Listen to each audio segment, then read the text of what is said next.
Hello and welcome back to the Red Zone, viewers.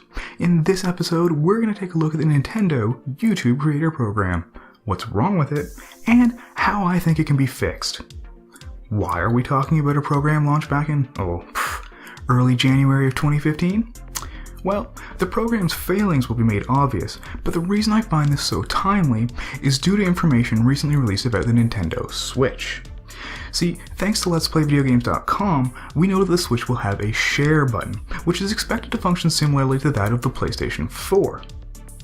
But wait, why would anyone want to share Nintendo videos? Doesn't Nintendo really hammer down the claims on anyone who tries to upload any content with even a smidgen of Nintendo's footage in it?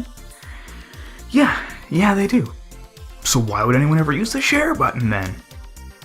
Well, I think I might actually have the answers to all of these questions. But for those of you who have absolutely no idea what I'm talking about, here's a quick refresher. As early as 2007, YouTube had a version of the Content ID system that scanned videos for copyrighted materials, which helped prevent people from uploading pirated music or films. This obviously helped keep YouTube out of hot water legally. Fast forward to early 2013, after a couple years of updates, one change in particular caused the system to become more aggressive in detecting and flagging copyrighted materials without any regards for fair use. Popular YouTuber Angry Joe created a video ranting passionately about the issue when it happened, noting that of the 400 videos he had made since 2009, 62 of them suddenly had automated copyright claims. Then, in February 2013, Nintendo registered as a YouTube partner, and shortly thereafter registered their copyrighted materials with a Content ID system. Now, the system was both more aggressive in flagging videos with copyrighted materials and significantly more efficient at recognizing Nintendo-related content. Seemingly overnight, tons of videos featuring Nintendo's games were getting flagged and monetized on behalf of Nintendo. Initially, Nintendo seemed to be targeting Let's Play channels, such as Zack Scott Games and Chugga Conroy, but it wasn't long before Nintendo started going after reviewers as well. Now, having your videos flagged and monetized on behalf of Nintendo doesn't mean the videos get taken down, but Nintendo does get what would normally be the YouTuber's share of any revenue from ads running with the videos. This is no big deal if you're a small YouTuber, since you probably weren't making much, if anything, off your videos. Heck, my channel is so small it's not even worth the hassle of monetizing. However, many medium and large YouTubers rely on that ad revenue, treating their channels as part-time or even full-time jobs, so obviously they weren't as likely to cover Nintendo's games anymore. Suddenly, for Nintendo and its games, there were far fewer reviews, fewer analyses, fewer critiques, and way fewer Let's Plays, all of which was likely a contributing factor in the unpopularity of the then recently launched Wii U and its games. After all, games like Minecraft, Skyrim, and GTA 5 were given massive boosts in popularity thanks to the large number of videos on YouTube focusing on these games. Well, eventually, Nintendo must have decided they wanted to get back in on that free publicity, because in May of 2014, they announced the Nintendo Creator Program, designed specifically to help woo YouTubers back into making videos about Nintendo again by letting them keep a chunk of that sweet ad revenue. Huzzah! The enthusiasm was short-lived, however, as skepticism almost immediately set in over how ad revenue would be split and what conditions YouTubers would need to meet in order to qualify for the program. All Nintendo was willing to say was that more information would be coming in the future.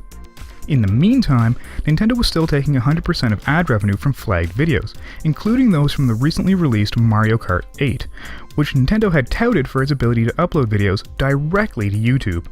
Yes, that's right, Nintendo built a feature into their game to let fans upload clips directly to YouTube and promoted said feature to fans, only to turn around and claim all monetization of those clips. It seemed like one step forwards and two steps back for Nintendo, who came under harsh criticisms for the move. It didn't help that by early January of 2015, the increasingly popular YouTuber Angry Joe was ranting again, but this time, Nintendo was the target of his vitriol.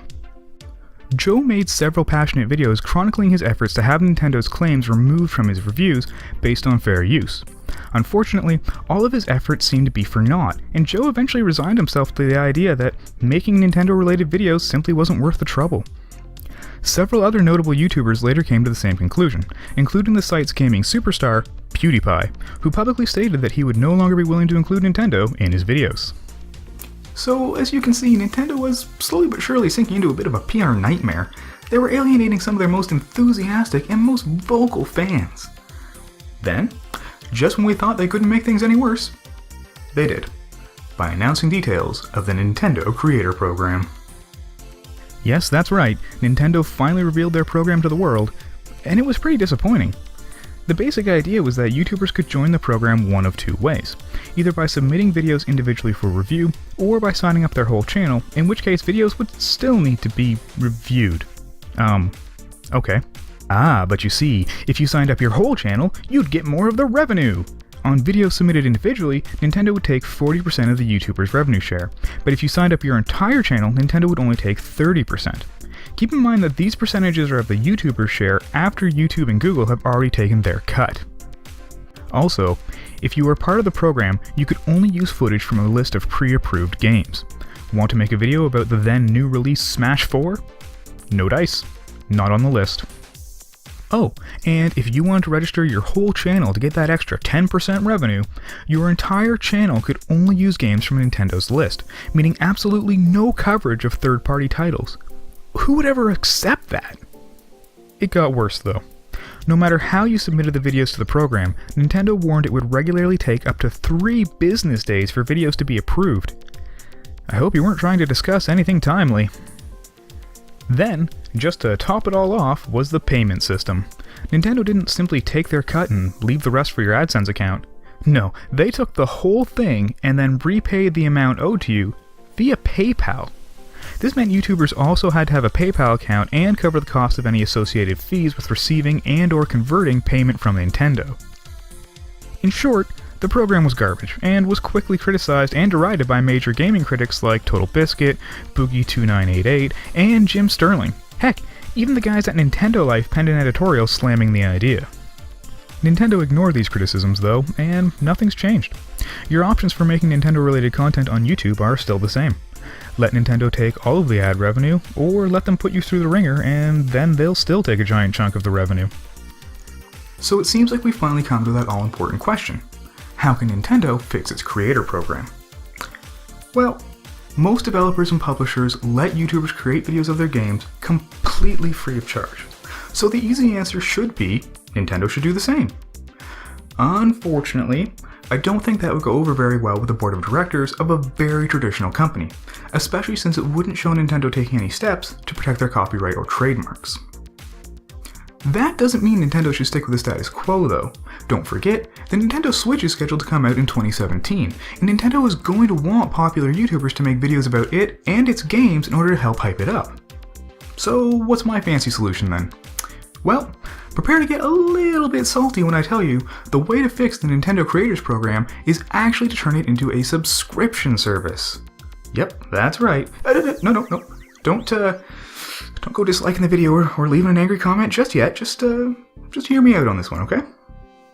Personally, I think the basic concept of the Nintendo Creator Program is a step in the right direction, since, in theory, it allows Nintendo to protect its copyrights while also allowing people to monetize Let's Plays.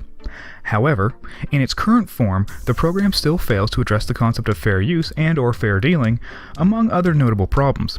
As we discussed, these include limiting the titles which can actually be used in videos, greatly reducing the amount of ad revenue for creators, multi-day delays for video approvals, and requiring creators to receive payment via PayPal. This all sounds like a huge pain in the butt if you ask me, and I can understand why a lot of YouTubers, myself included, want no part of it. It also seems like a huge drain on Nintendo's staff and productivity to have to actually sit and watch each video that's submitted to make sure it's fit for approval. Wouldn't it be a million times easier to simply charge creators a yearly flat rate for permission to create content containing footage of Nintendo's games? That way, Nintendo would only need to approve the channels on a yearly basis, and not each of the dozens upon dozens of individual videos submitted every day. Once approved, each channel could simply be added to that year's whitelist of channels, which would be exempt from any automated copyright claims on behalf of Nintendo. For these channels, YouTube's virtual bot would still scan the whitelisted channels for content from other rights holders, but ignore any content belonging to Nintendo. Now there's significantly less work for Nintendo, and no more delays for YouTubers. This also means Nintendo is no longer profiting directly from the videos, so right away we can do away with the controversial revenue sharing plan Nintendo has in place, meaning YouTubers can get more money and it comes to them directly from their AdSense accounts instead of being withheld and requiring an extra PayPal account. Now everything is simpler, faster, and easier. Great! But what about the limited list of applicable games? Since Nintendo frequently partners with other companies to create games, the result is that multiple companies frequently hold the rights to various parts of certain games, and I suspect the list is limited to prevent Nintendo from directly profiting from other people's copyrighted works. But wait! With a subscription model, Nintendo would not technically be profiting from the videos at all, regardless of whose copyrighted works are used, meaning YouTubers and Nintendo wouldn't have to worry. Okay, hey, so far so good, right? Well, of course I think it's a good idea, but there are actually two potential issues that jumped out at me. The first is that this system wouldn't directly solve the issues surrounding fair use.